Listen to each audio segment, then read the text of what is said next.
For this project, I Googled cheap foam glider airplane. This is what came up. Michael's had a suitable candidate. This little blue guy, $2.49. The price is right, so went ahead and bought it. This is what came in the bag. The glider itself is in 3 pieces, all foam, styrene.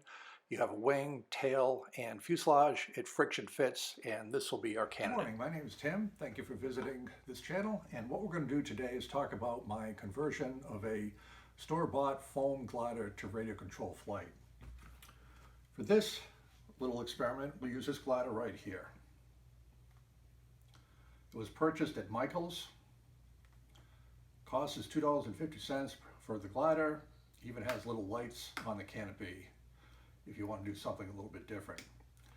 I literally did a Google search for cheap foam glider airplane. This came up. I bought 3 of them because they're just $2.50. They have no brand name. They're made in China, obviously. Creatology. Again, a Google search, there's any number of these gliders out there. This is what it came in, just a bag with the components, the fuselage, the wing, and the tail surfaces. And this is what it looks like out of the box with this right here, the tail surfaces and the wing. Everything is put in place with a friction fit. The wing and the tail, pretty solid when it goes together. The foam is a tough foam. And this is what we have. Now, the one thing I do want to point out is you'll notice there are 2 slots in the back for the horizontal tail surface. This one that is angled up and this lower one for level flight. There's no instructions with this, but the reason there are 2 of the slots here, this one with a much higher positioning of the tail surfaces is for looping flight. So when the stabilizer is installed in the upper one, you throw the glider, it'll immediately do a loop, just if you're in a smaller area. So keep in mind, for radio control flight, we're definitely going to want to use the lower insert for a more normal angle of attack. So what we're going to do next is give a few test glides on this, and everything looks pretty much okay. The weight of the airplane is 1.5 ounces, so that's not super light, but it's okay. Again, this is pretty tough foam. The key thing that has to happen is the plane has to balance at its center of gravity.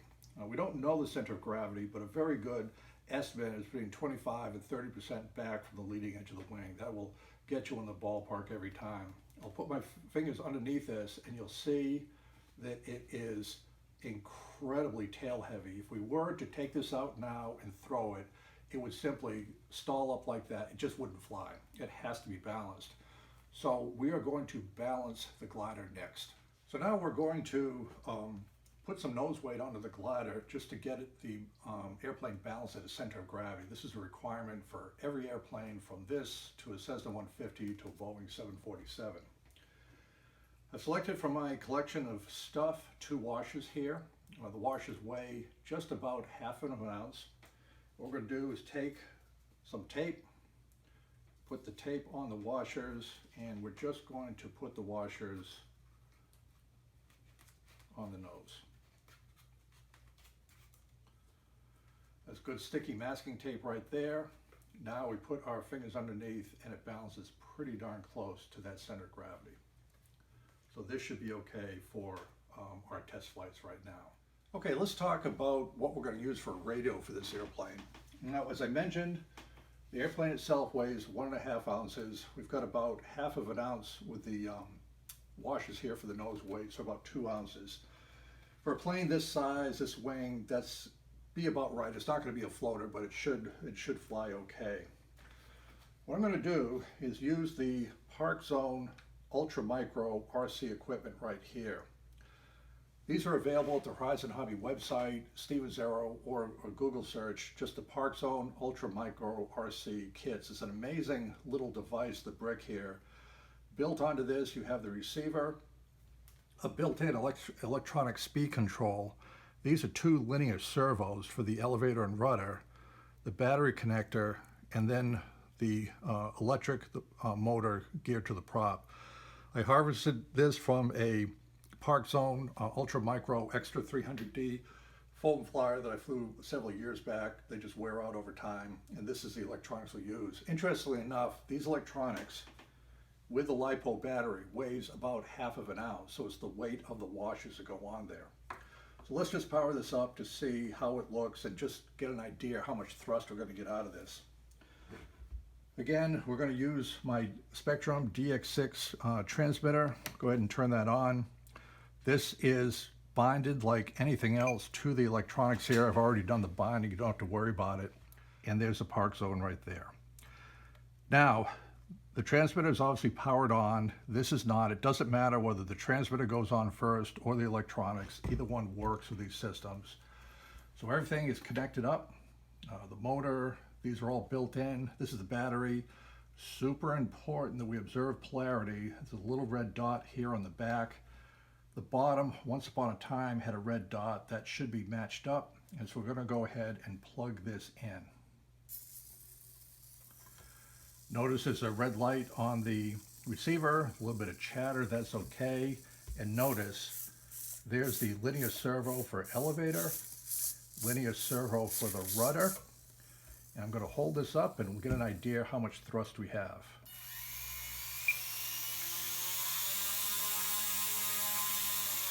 I think that's going to be enough for the airplane. We'll find out. That'll be part of our test flights.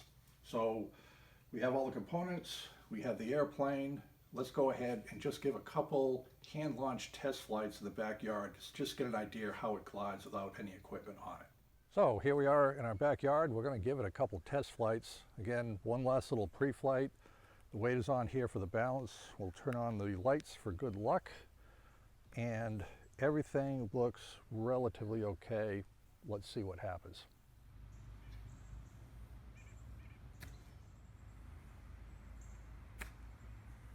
Okay, so I'm satisfied with those test glides. It's a pretty fast little airplane. It goes down. That's okay. We're not going to fiddle around with it too much. The wing is not a large wing. If it was a greater wingspan, you'd have a little bit more gentle flight characteristics. What this indicates to me is the weights are about right for the motor. For the airplane itself, we know about where the center of gravity is. We for sure have the tail surfaces in the right slot. It's probably going to fly a little bit fast because it's going to have a higher aerodynamic stalling speed than a glider with a bigger wing. So the next steps will be to figure out how to mount the engine onto the front, put it in, get it balanced up, and then try some powered flights. Now it's time to do a little bit of thinking about how we're going to take the electronics and install it into our glider. Here's the battery, prop, motor, and ParkZone microelectronics. This is a top view of the airplane itself. First thing to do is to take off the canopy. Just use some screwdrivers. It came off pretty well. There's a little foam tab we had to cut off. This is a trowel fit for the engine. You can see the little plywood mounting plate. Now it's ready to glue in. This is the ParkZone electronics. You can see the portions labeled with antennas and servos. The servos are important. It's a good idea to make a little diagram. What's left, right for the rudder, up, down for the elevator, so you can properly position the servo to the airplane. The components have been installed. This is a view from the front to the back. You can see the components with tape and epoxy. These are the push rods to the rudder going in back with guide tubes, the yellow guide tubes glued on, and the connection horn to the balsa rudder and back. Look on the other side, the battery is in place. You can see, again, an overview of how the electronics are taped in place. Push rod guides for the elevator in this case, and the other side going back to control horns on the back. So I've completed the modification of this little blue $2.50 glider from Michaels for radio control flight. Try a test flight later on this afternoon. What I'd like to do is just walk you through a little pre-flight of the airplane to show you what I did, and we'll find out whether or not it works. Okay, the first thing to look at is the mount of the engine. This is the geared propeller, and the motor's right here, and this whole white thing is an assembly that came with a ParkZone flyer. It just fit into 4 little foam portions for the nose section. I made a plywood mount here, cut away the motor, and just with epoxy glued in the motor mount as a total assembly. A little bit of down thrust, a little bit of right thrust, close enough for these early test flights. So Velcro for the battery.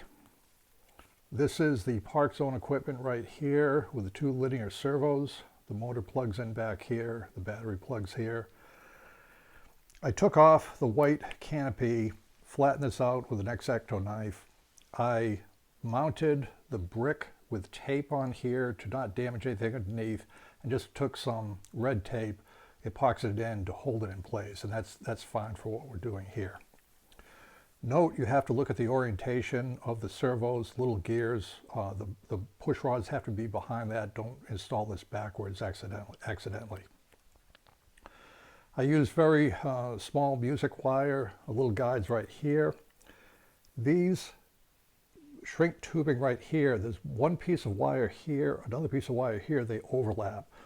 So when I connect it to the elevator, I can have everything perfectly level, heat shrink the tubing, put on a little bit of epoxy. It's a quick and easy way to get your mounts in place correctly with another guide here. Control horn here, and I just guesstimated the size of the elevator with balsa wood and tape hinges. Same thing for the rudder, tape hinges. You can see the control horn here, and again, push rods with guide tubes that go along here.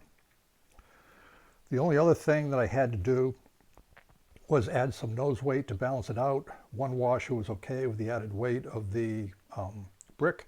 Again, epoxy it in place, tape over that with epoxy to keep everything in place. One final discussion point on the back, I had to cut out a V-shaped section in the back to allow the elevator to go up and down. No big deal on that. The one thing to be careful of, because I cut away the back, the elevator with a stabilizer could slip out. It's held in place pretty well by friction. I just put a little bit of epoxy on the side, so everything's held in there pretty well. So this is a view of the plane. We'll go ahead and just power it up once before a test flight to show you how everything works. Turn on our transmitter. Again, polarity on the battery. Plug that in. Note we have a little red light there. Let's take a look at the tail surfaces. Elevator up, down, rudder, left, right. Then finally, the motor. I think it'll be enough thrust. The plane weighs a total of 2.4 ounces. Anything under 3 ounces is okay for the ParkZone equipment, just based on experience. I wish the wing was a little bit bigger wingspan. It's not, so it just means it's going to fly a little bit faster. But it's balanced out, should have enough power, and we'll give a test flight later on this afternoon. All right, so we're going to do the maiden flight now. Here's the little plane, the battery, and we'll go ahead and hitch everything up.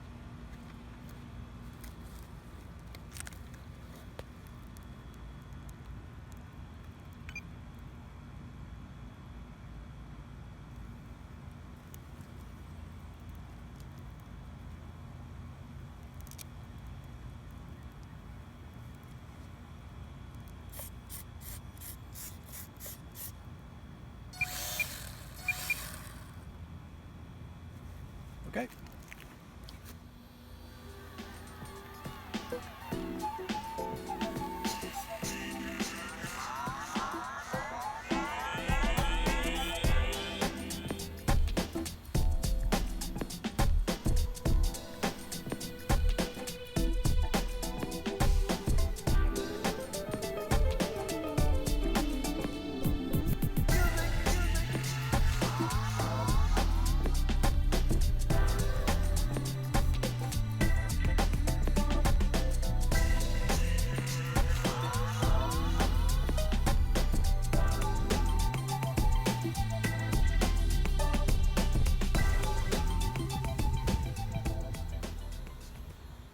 Okay, so we had a good first flight. You saw the video. It zips right along.